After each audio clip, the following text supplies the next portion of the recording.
Tai matot, jau šiandieną labai yra iš tikrųjų linksma ir smagu Lietuvoje, kad dar iki prezidento liko 3 metai, kada įvyks, bet jeigu pastebėsime, kiekvieną savaitę vyksta šou, kas tas bus prezidentas.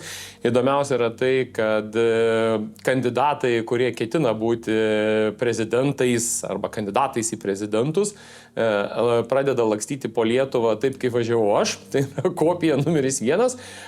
Mes matome tas pats Laurynas Kasčiūnas, Viktorija, mes matome Ignas Vėgėlė, irgi vargšas žmogus bando kažką daryti.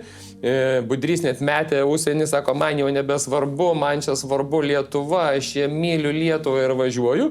Ir toks man vaizdas yra, kad jau jisai nutrūko ir nuo Nausėdos, nuo pagrindinio savo šeimininko grandinės ir jau pradeda formuoti atskirą politiką.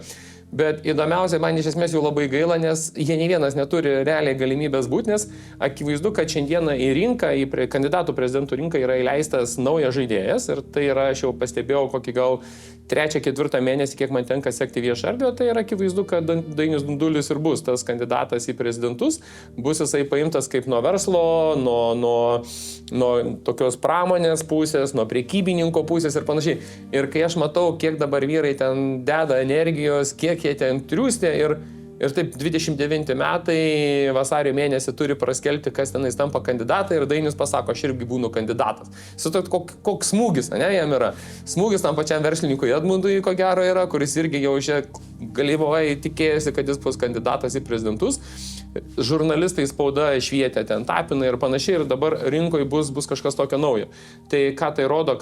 Kad sistema, struktūra arba jėgos, kurios nori toliau išlaikyti valstybę savo rankose, aš kalbu ir užsienio jėgos, ir mūsų nacionalinės, ir kai kurios iš tikrųjų negražių žaidimų žaidžiančios, juos jau dabar atrinkinėja, kas toksai bus. Na ir ištrauks, kaip aš sakau, žmogų iš išorės ir jisai važiuos.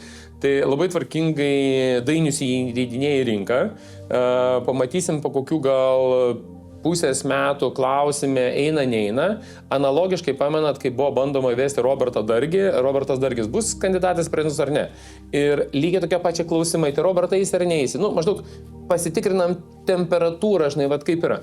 Ir jeigu pažiūrėt iš tų verslininkų, tai yra šiandien vienintelis, kuris galėtų su šitais, kurie imituoja, kad jie čia visi patys savo gražus, kad jie bus. Vienas, kaip pasakau, obelį sodina, kitas su konversais kėdais bėga, kitas ten dar kažką daro, bet bičiai nesupranta, kad už jų nugaros jau procesas kitas vyksta. Tai tas smagu šiandien man matyti.